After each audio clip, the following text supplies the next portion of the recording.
In fact, one of the lawyers in the prosecutorial team had to withdraw because it turned out that one of his clients, who was not on the list before, suddenly turned out when we now discussed with a foreign jurisdiction, when we activated the Mutual Legal Assistance Treaty and they sent us some documents, the name of the client now popped up, so he just had to excuse himself from that. So.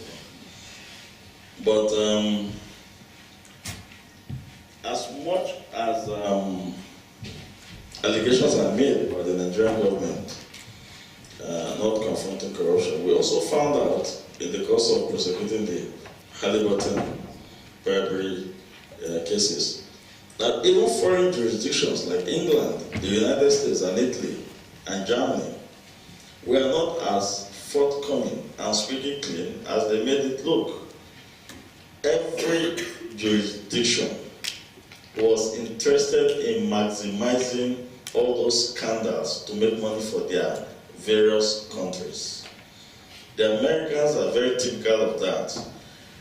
They will have the least connection to the matter, but they will extract the highest amount of fines from the matter. What was America's connection with Halliburton?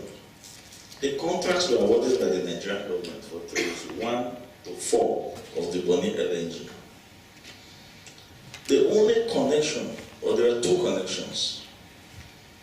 The US dollar was the currency of transaction, and once you mention the US dollar, the jurisdiction of American courts is automatically activated. 2, once the company is listed in the US, it doesn't have to have any connection with that. Once that company is listed and it's part of that agreement, the jurisdiction of the American courts is also activated. So in Halliburton, America extracted over $1.5 billion in fines. The Nigerian government, as at 2011-2012, had not gotten a dime out of it. In fact, the entire evidence in the Halliburton case was with the US government. And when we activated the Mutual Legal Assistance Treaty, they simply said, we're not going to assist you. So we had nowhere to start from. The bribe money was raised and domiciled abroad. The couriers for the bribe money were one American and one British. They were all abroad. The Nigerians that were part paid from the bribe money were all paid abroad. Nobody was paid in Nigeria. So the only connection Nigeria had was, it's our project. So when we asked for the evidence, we couldn't get it. But you know, Nigerians are very ingenious people. So we never give up. So what did we do? Because the West too believes so much in the internet and in the freedom of speech and of information. All the informations were in the internet, so we downloaded it. We knew we were not going to go far with it, but at least we get something out of it. And we did get, actually. So we filed actions in Nigerian courts. And one of the persons we charged then was the chief executive of Halliburton. At the time the bribes were negotiated, was the Cheif, the former vice president of the United States. So we filed an action and mentioned him in the indictment as one of those charged, and got a warrant from the Nigerian court for his arrest. And we're going to transmit the warrant to Interpol. And it became a huge issue. And the Nigerian government almost backed off. But the prosecutors were not government lawyers. They were private lawyers who were also looking for blood. So we refused to back off. And 48 hours later, we got a call from Halliburton. They wanted to talk. And we asked them to come to Nigeria. They said they were not coming. They didn't want to go. Ultimately, we all agreed on that in London. And it was very interesting that the counsels representing Dick Cheney was the law firm of Baker Boots. And one of the partners in Baker Boots was James Baker, former Secretary of State in the United States. So you see how interwoven all these guys are. The meeting lasted just 4 hours, and there was a settlement. We had no evidence, but there were 4 firms involved in it. It's called the TSKG Group, the Technique of France, Japan Gas, Samproghetti of Italy, and Halliburton of the United States. Each of them said they grudgingly accepted to pay $35 million each, and then to also pay all the legal costs. Of course, the legal cost is a private matter, so it will never be disclosed. So they agreed to pay, they signed off, and they paid within 72 hours. You see, if we had been laid back, we would have gotten nothing. But as a result of that, we got more adventurous and got Shell to pay for the penal bribery scandal that occurred 15 years before then.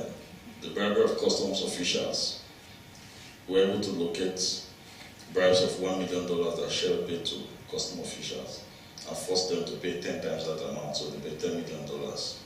Julius Baja also paid $29 million. Siemens paid about $50 million. So many others. It was a long list. That was the first time Nigeria ever did that. And I'm sure that from now on they'll continue to do that as long as it is applied as we expect them to do. There are, however, challenges and constraints to recovery of assets. Even though Nigeria has recorded encouraging achievements in the area of recovery of illegally acquired assets and laundered monies, there are still challenges to be overcome, a couple of which we will now discuss. You see, there's so much expectation on the EFCC to do so much, but you need to have a graphic view of what Nigeria looks like. We have 774 local government councils. We have 36 states in our country. And we have the federal government with a huge bureaucracy of about 42 ministers. That is just the public sector perspective of your country, of Nigeria, with about 160 million people. There's a huge private sector too, that has a lot of financial and economic crimes afflicting it. And this organization is expected to investigate all these groups. However, the institutions saddled with the responsibility of investigating and prosecuting whatever crimes in Nigeria often experience a dearth of operational funds and appear to be at a comparatively disadvantaged position to their foreign counterparts. I'll just give you a small example of the James Ibori case. In 2012, the Crown Metropolitan Police of the UK spent an estimated £14 million to investigate and prosecute James Ibori in the UK on the basis of information that the EFCC supplied to it. Most of the information used for the prosecution of James Ibori came from Nigeria. However, that same year, the entire budget of the EFCC for the year stood at about £47 million. So the cost of investigating Ibori for 2012 was actually 1/3 of the budget of the EFCC for the whole year. And that's the investigation of one person. And you're expecting this organization to investigate 36 states of the Federation, their governors, 774 local government councils, the private sector. It's going to be absolutely impossible. The complexity and sophistication of criminal activity in the contemporary global society make it necessary to have adequately equipped, well-funded, trained, and motivated law enforcement agencies. The paucity of funds hampers the investigatory and prosecutorial efficacy of the anti-corruption agencies and negatively affects the ability of the state to secure convictions, much less recover illegally gotten assets. Legal impediments. This is also one of the most complicated aspects. Even when you have procured the evidence, when the investigating agencies have done a good job and have procured it, the next obstacle is the lawyers are waiting. Once you get there, the first thing is there will be a lot of technical hurdles. Even from the point of arraigning the accused person. When the accused person is supposed to take his plea, some lawyers will tell you they can't enter the dock, they have an objection to the accused person entering the dock first. So, how do you resolve it? I was prosecuting a former governor in the Southwest. And the trial judge had now retired. And in our system of jurisprudence, as you know, the trial will have to start de novo before another new judge. So when we try to arraign them to get them to take their plea before the new judge, of course, there was an opportunity for the defense lawyers. And it was represented by 7 senior advocates, which has equivalent of 7 QCs. He didn't need all of them, only one was actually going to speak, but it was paying 7. So they took objection. However, that was a tactical error. Because under our jurisprudence, the moment he's going to take his plea afresh before another judge, it means that his previous bail has also expired. So he needs to make a fresh application for the bail. So when they took the objection, it was not an opportunity for the prosecution to also say, well, very well. If the judge has no jurisdiction to take his plea, then he has no jurisdiction to renew the bail, but the judge has the jurisdiction to remand him in present custody. So when we made the application, they really got sober, and we had to negotiate for 2 hours without the judge being present as to whether they should even go home at all. So it just gives you an idea of the problems that we have as a people. So there's a lot of, oftentimes criminal trials are truncated on the basis of invocation of technicalities. Indeed, several criminal matters have been prevented from proceeding to trial as trivial issues are constantly brought up by lawyers to frustrate them, even when those cases have to do with serious criminal acts such as money laundering or drug offenses. In fact, a former justice of the Supreme Court was so exasperated, Justice Nikitobi, that he had cause to comment on the attitude of the court to technical issues.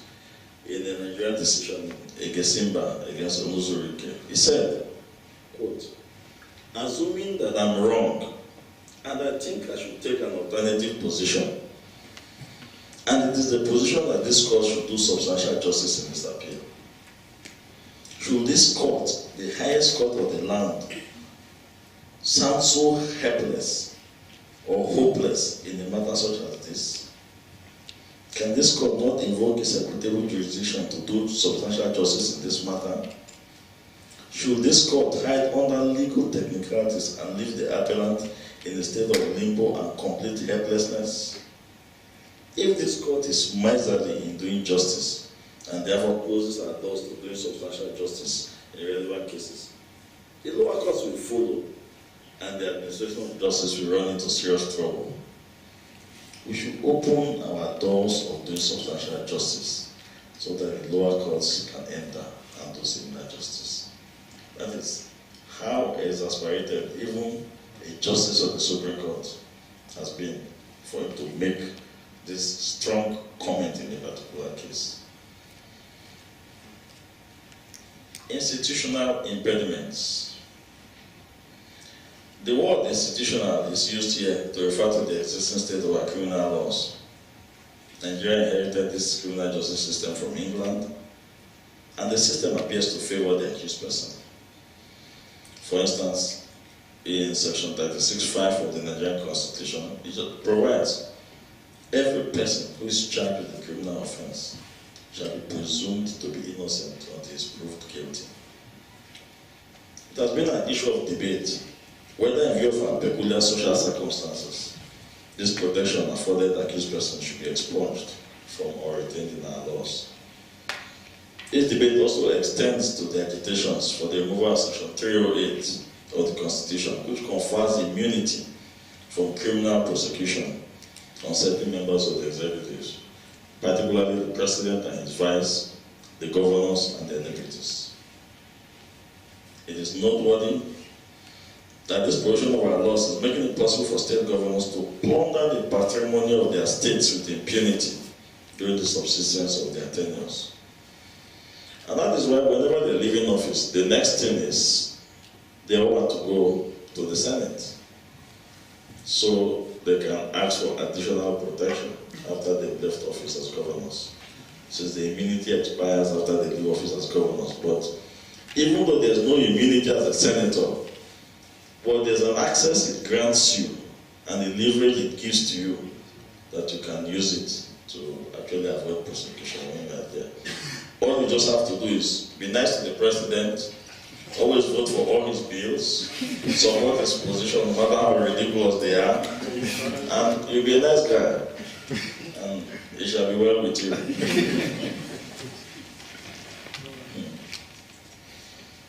Furthermore, the lawmakers, ostensibly to guard against the abuse of human rights and attendant victimization of supported criminals, provided exhaustively for parameters to ensure that an accused person is not prejudiced in any manner. In this way, the Constitution provides, as in section 36, subsection 6, every person who is charged with a criminal offense shall be entitled to be given adequate time and facilities for the preparation of his defense. You see, the word adequate time and facilities has now been bastardized. So a criminal comes, and they're very, very smart at it. He sees the way the trial is going, he talks to his lawyer, and he tells the court, I need another lawyer. And the lawyer comes and says, well, I want all the records of the court before I can proceed. It takes them a very long time for the record to be produced. He's entitled to the record. And the court clerk is not up and doing. Says, well, I'll see what I can do. He doesn't get the record for 3 months. And he asks for an adjournment. And after the records, he now makes an application. He has certain parts of the records that he believes are not correct, for the court to now correct those records. And he can appeal up to the Supreme Court for that. And that appeal is likely to take 5 years. And by the time they get back from the Supreme Court, oh, the file in the lower court was archived. They have moved. In the course of movement, they can't locate the file. So, it's always a nightmare for the prosecutor. The prosecutor instead has been changed. The new guy comes, he doesn't know he's investigating police officers. You know, he doesn't know who investigated what. The documents are incomplete.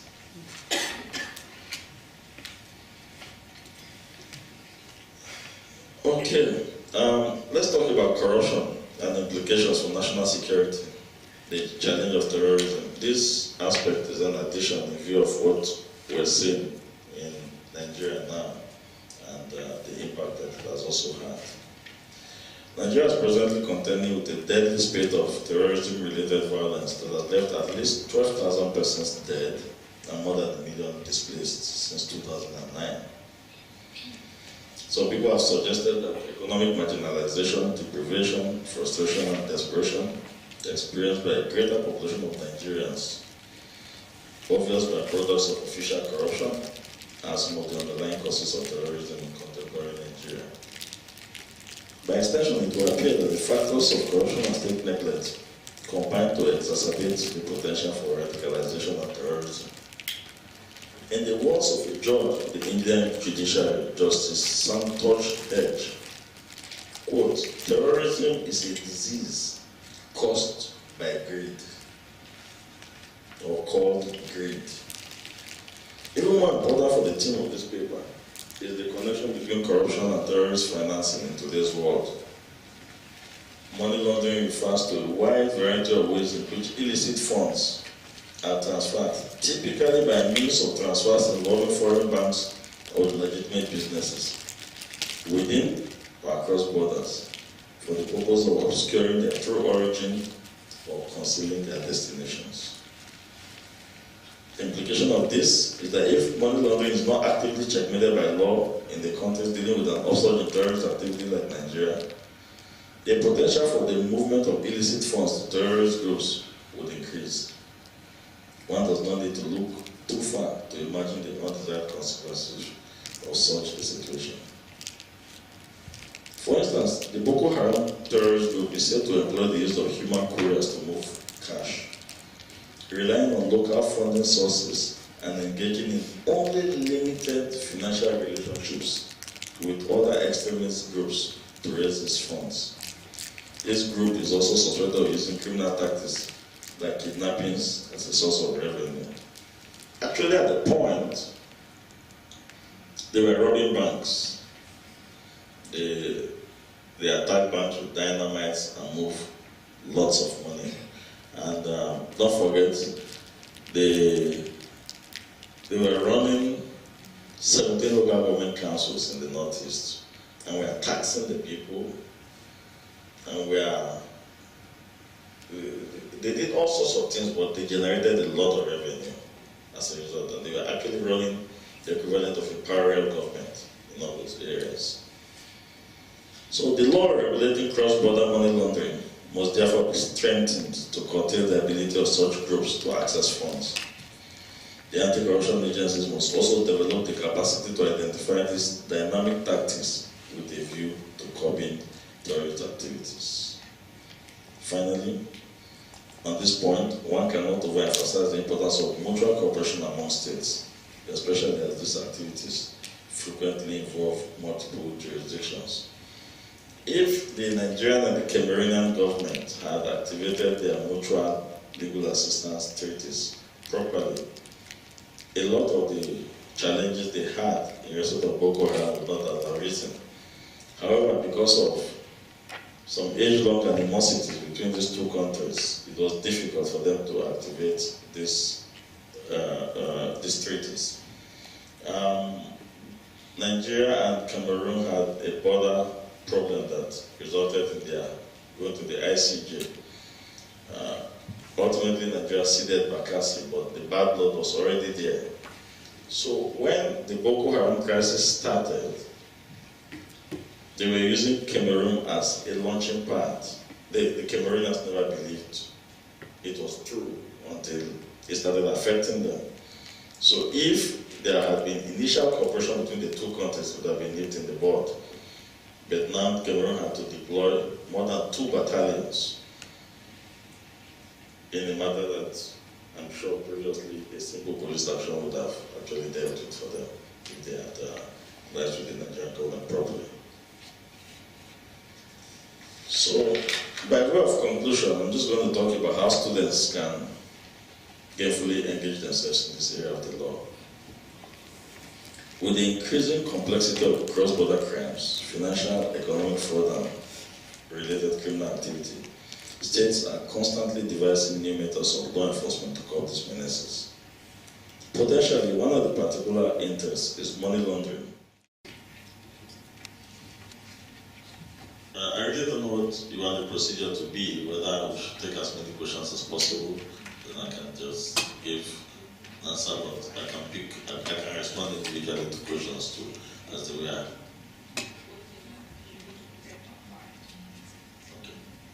Okay. Before this last question, there was a question before the break. I still have, I've made a note of that and I'll respond to that too.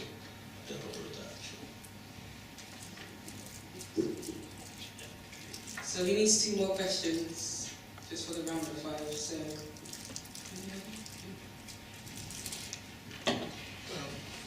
Thank you very much for having me again. One question I want to ask the same is, we know the legal field is very much saturated everywhere, and Nigeria will not be an exception. From your assessment, would you say that the local firms are open? I know that Lisa Agbakuba just said that they are open to taking on trainees and networking with us. Now, would you say that on a general basis, would you say that the local firms in Nigeria are open to taking on foreign trained lawyers vis-a-vis those that are locally trained? And what percentage would you be able to identify in that act? Thank you. Okay, one more person, please. Don't be shy.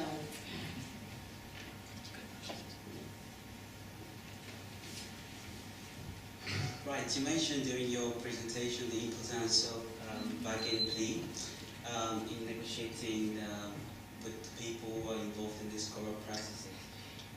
Now, the opinion that even though this is kind of crucial or maybe important at this time, is this sustainable? Is there another way to go about it? Because I think that this will not necessarily discourage people from engaging in corrupt practices, because if, for example, they steal, say, $5 million, and they're going to, as part of the negotiation, give back $2 million, then maybe next time they find themselves in this position, they would rather take $8 million so they can give back and still get a lot of money. So can you maybe expand on that a little bit more? Thank you.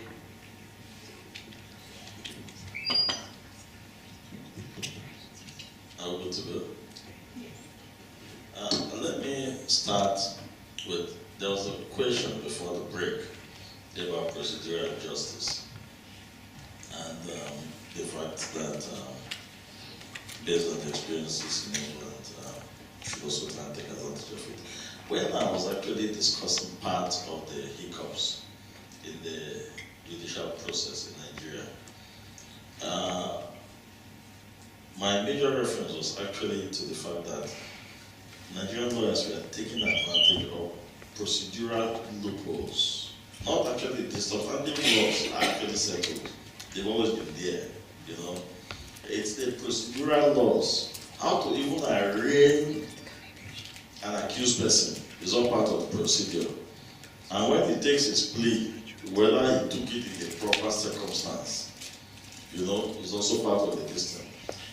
Lawyers know that there are antidotes to all these things, but for every antidote you have, the lawyer also has what he calls a countermeasure. So if you look at the EFCC Act, for instance, it says when a matter is before a high court, when a trial is on for a high court, that even if you appeal to a higher court, the lower court has no authority to stay proceedings until judgment. But in interlocutory appeals, people will say, look, this document was wrongly admitted, I'm appealing to the Court of Appeal, and ask the lower court to stay proceedings. And the lower court will not be confronted with a prosecutorial objection that you have no jurisdiction to even entertain that application. Not to talk of granting it. You can't even look at it as a worthless piece of paper. But once the appeal has been entered in the higher court, the lower court judge does not want to be described as a judicial rascal by the higher court. You know, something is before us and you're still adjudicating on it.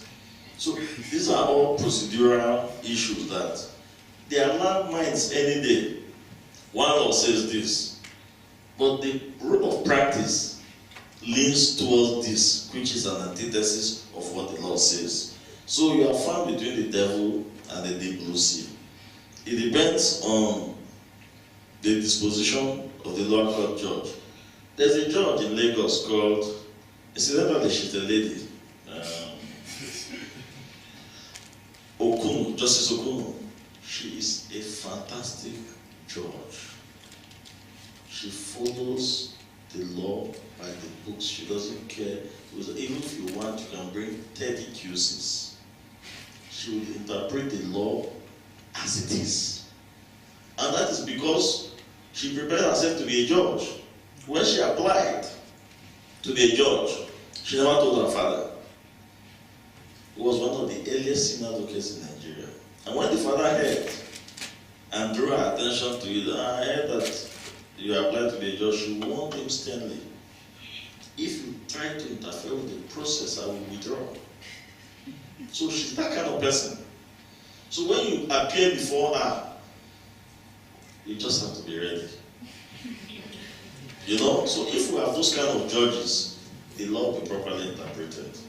But if the judge is neither here nor there, any wind can blow him, then the same procedural, he can just easily take cover under any canopy and say, well, this is what the law says, this is what I'll do.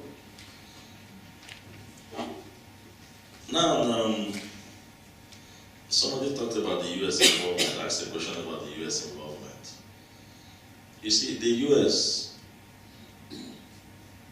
I may be wrong, but I think they have this self-righteous attitude about everything about justice, that they do the best and stuff like that. But as far as I'm concerned, they just mine the field. They just look for a cash cow and milk it very well.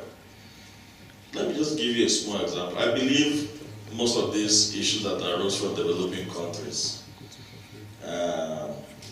that have some connections with the US at the end of making money just gives me, it takes me back memorially in the village in those days. When you want to milk a stubborn cow, you know somebody, the strongest boy in the village holds the horn of the cow and stands in front. He takes all the risk. Then the weakest guy goes under the cow and is milking the cow. But he takes all the milk. He can even be drinking while he's there, while the other guy is holding it. So we hold the horn of the cow while the US milks it. We're the ones that actually suffer from those corrupt practices in our jurisdictions. But because by accident or history and fate, the international currency of transaction is the US dollar. And the US has crafted their laws in such a way that dealing with a lawyer at any point in time can find you in a very, very difficult position if you deal with it in a manner inconsistent with their laws. So, yes, they get a lot of mileage out of it, but again, because if you don't use the US dollar, you can't transact any business. But if you are talking about the Naira, who cares about the Nigerian government? You relocate your business to Ghana or to Cotonou, cross over to Nigeria and do it and get back anytime you want. So there's no loss as far as they're concerned.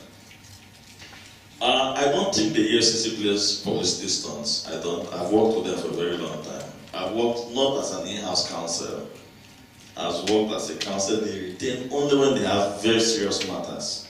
They have a lot of in-house lawyers who are very good, but whenever they have matters involving high-profile persons, they bend over backwards and pay outside counsel that can match the other counsel that those accused persons retain. Because I'll give you a typical example. If an in-house counsel from EFCC appears in court, he appears as a junior counsel. You know the sitting arrangement in the courts. The front rows of all courts in Nigeria are reserved for the senior advocates. So whether the senior advocate is there or is not there, that front row is reserved. The junior counsel from EFCC, if he comes late, he sits at the back. If the court is full and there's nobody in front and there's only one senior counsel for the accused person, he sits there while the EFCC lawyer is standing. It's already a psychological problem. It's already a psychological problem. And maybe the case is listed as number 7 on the list. The senior counsel comes and says, I'm interested in number 7. It's called out of his turn. He announces his appearance and the other lawyer stands. In the course of the proceedings, the very cheeky ones amongst them, if he's actually talking, he will stand up and ask him to sit down. The chap, out of respect or out of fear at times, sits down before he realizes that he has actually committed a blunder. He should have actually stood his ground and actually canvassed his position. But these are some of the problems they have, but they've done quite well. They've done quite well. But in political cases, there are a lot of challenges. Don't forget that in political cases, you are not fighting just that guy, you are fighting an institution. And that institution is called corruption. And the people network together just as we're networking here, you know. And they actually put up a very strong resistance. You may be shocked that some of them have access to judges the prosecutors doesn't have.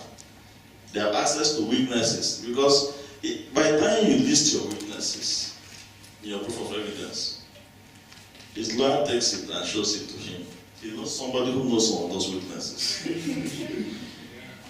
The worst thing that can happen to you, and it happened recently to the EFCC, I think about 3 weeks ago I was reading about it. They put their witness in the box.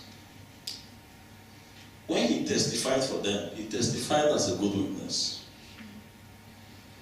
If in the course of his examination in chief, he had adjusted his position, they would have now applied to court and turned him into a hostile witness and corrected their problems. They gave a good testimony in chief for them and they were happy. Then they sat down. The cross-examination started. He was saying the direct opposite of what he said in his examination in chief. Wow. So he single-handedly destroyed the case of the state. At that point, it was too late to make him a hostile witness, because he was no longer the witness of the state. He was not being cross-examined. So as far as I was concerned, the case is still ongoing, but I believe it's absolutely and irredeemably destroyed. Because he has contradicted himself and contradicted everything that the prosecution stood for. So if people have access to relations and other people, that's part of the problem that you have. Yeah, the issue of local firms and that are actually, whether they are open to taking foreign trained lawyers or not. The truth of the matter is, most of the foreign trained lawyers actually have connections to local firms. 2 of my kids are all English trained. So I can't see why I should give another individual priority before I actually give to them. And I know that most of my friends also send their kids to the United Kingdom for training in, as far as law is concerned. The truth of the matter is, the training here develops on a continuous basis. You see that when you come to the lecture rooms, at times the cases that are discussed are cases that just occurred maybe in the Court of Appeal last week in England, or in the Supreme Court last week in England, and they are discussed. There is a slight differential with what occurs back home there. So law firms want to take the best materials. They don't just want to take materials because they are either home trained or they are foreign trained. No. The best materials will reduce your workload for you and will bring fresh initiative to your practice. So I believe if you really want to practice, because some people also get trained in law but never practice law. You know, they study law, want to master's level, they come home and become very good business person because they come with fresh ideas in other areas of business too. So I believe local firms will have, but I cannot give you the data because the biggest problem we have in our country is the paucity of statistics. I know that as at last year we had produced about 89,000 lawyers in Nigeria. But for a population of 160 million, I don't think that is too much. We have 89,000 lawyers, and of the 89,000 lawyers, 400 of them are senior advocates. Of the 400, I think only about 200 are alive now. So there's still a lot for everybody to do. Now finally, on plea bargain. First, let me make it a point that plea bargain is not a sign of surrender. by the prosecution. And most times, it's not even initiated by the prosecution. It is an accused person that initiates it. And the terms of the plea bargain are not even dictated by the accused person. They are normally dictated by the prosecution. If you see the list that we showed on the slide, there are 94 properties. They tried everything they could to surrender, I think maybe only about 20 or 25% of those asset votes. For a prosecutor, you have nothing to lose. You can go through a full trial. You know, the trial can outlive you, it's not your business. You're just doing a job. You know? But an accused person doesn't want that toga hanging around his or her neck. For a lot of reasons. An accused person that is doing multi-million-dollar businesses does not want a credit check on him worldwide. If you go to that website, the World Check, you don't have to see that you are wanted in this jurisdiction, you're wanted. In fact, if an American bank is dealing with you, and your name pops out for the most innocuous reason, the deal is off. So it's in your interest to sort out this matter as quickly as possible. And if you perceive that you have a leverage, I think that leverage is just in just a figment of your imagination. As far as I'm concerned, if the deal is not good as a prosecutor, I won't do it. I'd rather go for a full trial. And when I go for a full trial, I will make sure that I get a lot of mileage out of publicizing every single day that we meet in court. You'll be in the front pages of the newspapers the next day. You'll be on national television every day. So the choice is yours.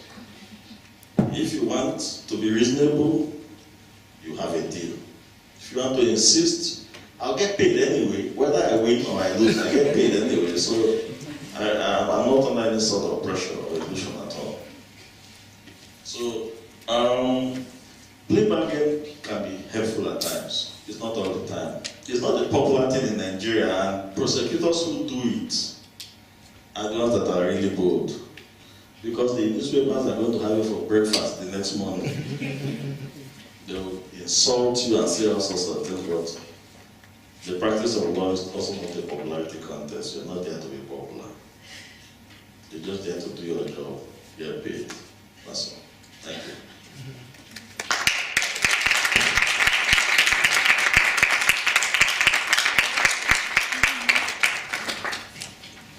Any more questions?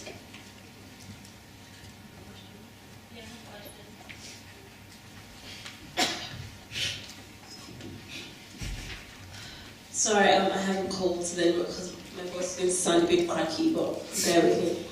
My question actually relates to law school in Nigeria.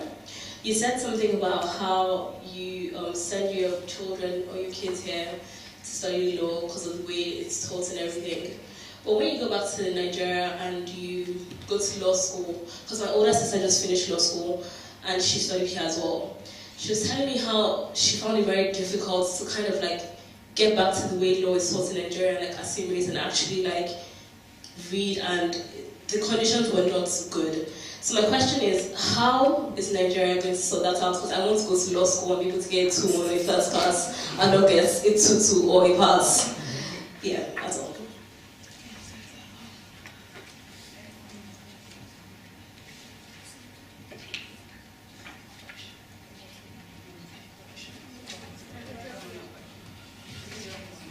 Okay, can you hear me? Sorry? Am I audible enough? Okay. Law school last year was a nightmare. Everybody knew about it. So the body of senior advocates of Nigeria met on the issue. And 6,500 students sat for the exam, only 2,500 passed.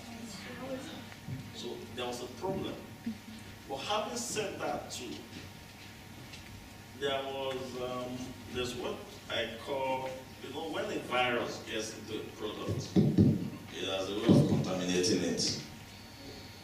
I I think some of those local schools need to be double-checked. Their products are absolutely unemployable. That's the simplest way to do it. When the lawyer, language is the tool that the lawyer uses. So when the lawyer finds himself in a bind explaining who he is or what he intends to do, then it's a huge problem. And we see tons of those kind of characters. So last year was a wake-up call. Even though we have spoken to the new Director General of the law school, and I think adequate steps will be taken. But I believe it was good, it was a wake-up call. Having said that, when you're coming back home, don't just look at the law school as law school, look at it as a boot camp. Okay?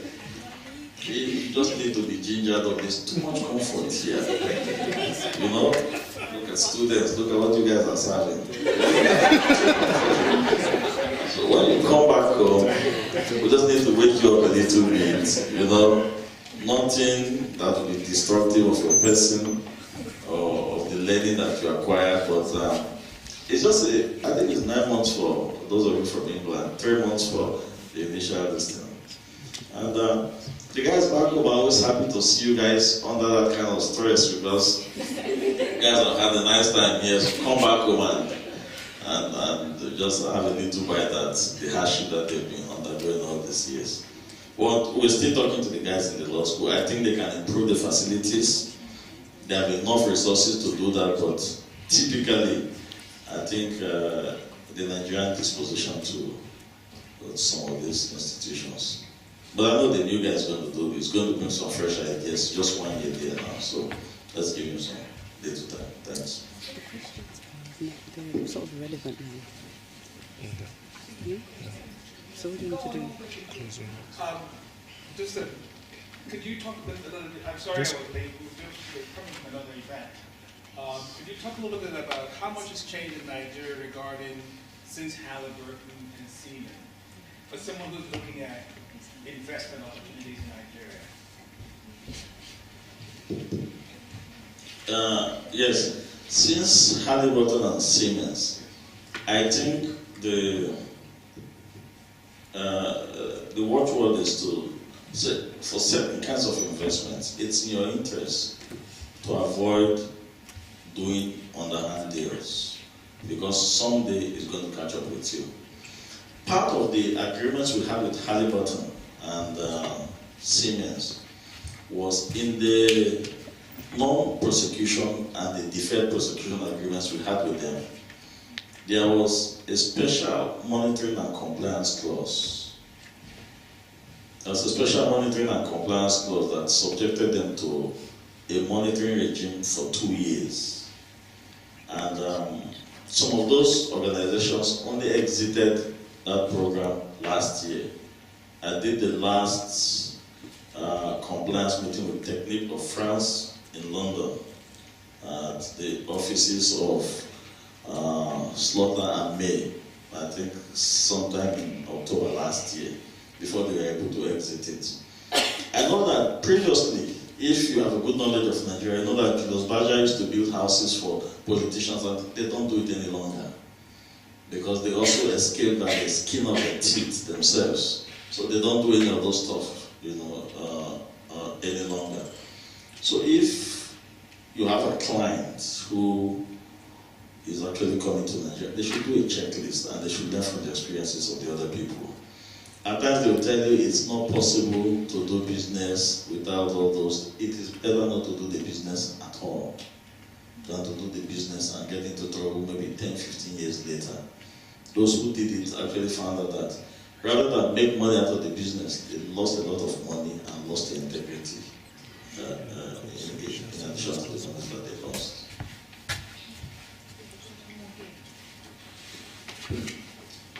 I want to ask a question regarding the justice system in Nigeria. I don't know how reliable it is because I'm relating the question to a case, a Frank Okon case, and the governor of Akwa Ibom State, Like, the case has been on since 2011, and then it was supposed to be judged in February, I think, but then I think it got adjourned to March, so I don't know. First, I need some clarification. What is the nature of the case? Is it a criminal matter, or is it an election-related matter? It's an election-related matter. Okay. Like, it's questioning the foreign government. Okay. You see, election-related matters are very complicated matters because you see, election matters are sui generis. They are in a category of their own. So what normally happens is, I'm sure that particular case has to do with the qualification of the governor to even contest the election. Typically, what happens is, when you file that kind of action, rather than defend the action, the counsel to the defendant will rather filibuster the action. And what does he do? He brings all sorts of motions and processes. I'll tell you what some of us do. It's a public interest litigation. We are saying this man has no business being a governor. Another citizen arises from, so I'm interested in that case. I apply to be joined, either as a co-plaintiff or as a co-defendant. So what do? You have to join him. You serve him with all the processes. You fix a date for hearing. Two other stragglers just walk up from somewhere. They apply to be joined. You want to be joined. So we all do it. It's actually guerrilla warfare, but just in the legal theater. You know, that's what happens. So you find also, I have a similar one. The danger, this one we just did 2 weeks ago. This chap had no business to be joined. The counsel that now opposed the joinder made a strategic error. He opposed it, and the judge upheld it. You have no interest in this matter, so you cannot be joined. But he forgot that it was a civil matter. The chap compiled, he filed a notice of appeal within 24 hours, compiled and transmitted the records within 48 hours. That case was now outside the hand of the trial judge. It was not in the court of appeal. He can't get a date for another 6 months in the court of appeal. So he goes there, somebody loses, somebody will end in the Supreme Court. You can't get another date for another 2 years. So that's the problem that you actually face with this kind of situation. So people take advantage of a system and bastardize it, and it affects all of us, for good or for bad. So it doesn't have to do with the system in terms of being reliable. It has to do with the system in terms of it being subject to undue abuse. It's the practitioners in the system that subject the system to abuse. We lawyers are the biggest enemies of the system. Just a question. During your presentation, you made a closing remark on the corruption for skilled students to be able to address some of these legal battles taking place in Nigeria. And when you addressed the first question, I'm interested in, you mentioned something about the procedural loopholes within the judiciary system. So my question is, can these loopholes be addressed, and if so, how? I actually forgot to talk about it. When we had the break, I was having some side remarks with some of your colleagues. When the judiciary realized that lawyers were taking advantage of some of these procedural loopholes, and they found out that even the parliament that was supposed to make consequential amendments to some of these laws to take care of these new developments was actually being slow. The heads of courts found out that there were provisions in the substantive laws that permitted them to make subsidiary legislations to bring the laws in accordance with the realities of the ground. So the high courts, courts of appeal, and the Supreme Court have now issued what they call practice directions to cut out all these adjournments, delays in trials, and to insist that in criminal cases, especially, that there is a fast-track provision that insist that you can conduct criminal cases on a day-to-day basis. However, typical of lawyers, they rely on Section 36 or Section 6 of the Constitution. So lawyers have challenged the exercise of those powers and said they are unconstitutional. So far, they've lost in the high courts, they've lost in the Court of Appeal, they've gone to the Supreme Court now. There will be a panel of 7 justices sitting on it. I think they'll put those issues to rest very soon. My name is Jane. I want to ask a question regarding corruption in the private sector. Because of still a group. I want to know why her conviction was just 6 months ago. That's why we got $2 billion. If you want her head, then you have to stay longer in court. Let me give you a small example. We took 5 cases like that to court in 2010. Apart from hers that we had a plea deal, the remaining 4, it was only 6 months ago that we managed to put 1 witness in the box because of the attitude of defense counsel. They will make sure that they frustrate you to any level. Don't forget that most of those assets you saw are dissipating assets. Some buildings, if a building is not lived in for a year or 2 years, it begins to deteriorate very fast. By the time we recover those assets, the Naira equivalent was $2 billion US. If it was today, it would be approximately $1 billion US. So at times, a bad settlement is better than the best judgment. That is what we did. Thank you very much, sir. My question is, so far we've discussed about prosecuting cases, that's corruption cases, but what laws will be put in place for us not to even get them in the first place, for us not to get these corrupt cases in the first place? You know, corruption is like a human being. I think from the Garden of Eden, I don't know whether that was corruption. When it started, yeah, God said, don't touch that apple. The human being disobeyed. So, just all the product of greed. You know, you can't stop it. It's in the DNA of the human being. Let me give you a small example. The penalty for corruption in China is death by firing squad. People are still doing it. You know, in Nigeria, armed robbery was death by firing squad. They are so brazen about it. It's only when you arrest them and then maybe after 6 or 7 hours, the stuff actually clears from their eyes that they become sober. And only one person gets vilified. They say it's the devil. It's the devil. Everybody says it's the devil. You know, nobody knew when they had the meeting with the devil.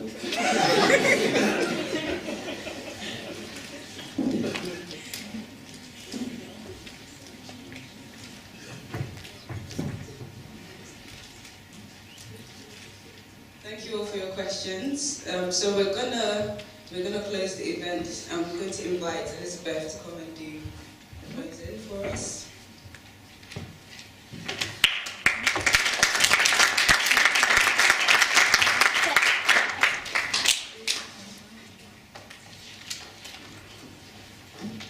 I just wanted to say thank you to everyone who's come out today to support us. As you know, this is our first event and this means so much to us. At the same time, I would like to thank our sponsors first, Benton's, This Day, Law Lords and the Union. I would also like to extend our thank you to our fellow Law Society members, Elsa and Geek Law. Thank you very much for your support.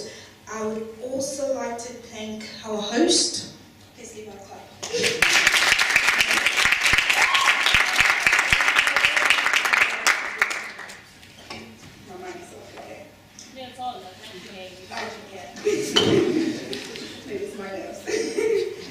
At the same time, I would just like to read a quick special thank you out to our speakers and our board of directors and advisors as well. Our special thanks goes out to all our members of Pan-African Law Society. The support of the reason this conference is possible today, to Godwin Obla, who has shown great support for the society. We just want to say thank you. And to Dr. Lisa Lakoba, we also want to say thank you for the great support you've shown to our society. And to Dr. Odion Sylvester,